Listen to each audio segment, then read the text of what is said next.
ఇగో మల్రెడ్డి నీకు ఒక సంగతి చెప్పాలే. ఎందుకంటే కేటీ రామారావు సార్ అయితే ఫార్ములా ఈ రేస్ మీద గతంలో సార్ మీద కేసులు పెడతాము, లోపలేస్తాము, అరెస్ట్ చేస్తాము అని అన్నారు కదా. కాకపోతే ఇప్పుడైతే ఏసీబీ ముంగటికైతే విచారణకైతే ఇవాళ సారు పోతున్నాడట.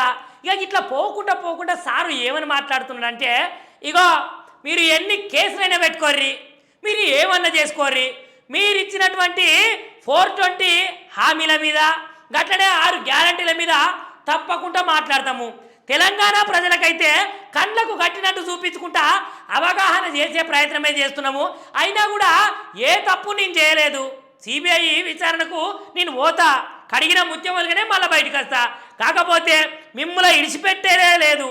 ఎందుకంటే తెలంగాణ ప్రజలనైతే చాలా దోసుకుంటున్నారు, వాళ్లకు డెవలప్మెంటే లేదు. మీరు డెవలప్ అవుతున్నారు తప్ప వాళ్ళ కుటుంబాలు అయితే అట్టడుగులకు పోతున్నాయి అని కేటీ రామారావు సార్ మాట్లాడుతున్నారా. ఎరికేనా ఒక్కసారికి ముచ్చట నువ్వు కూడా చూడాలరా.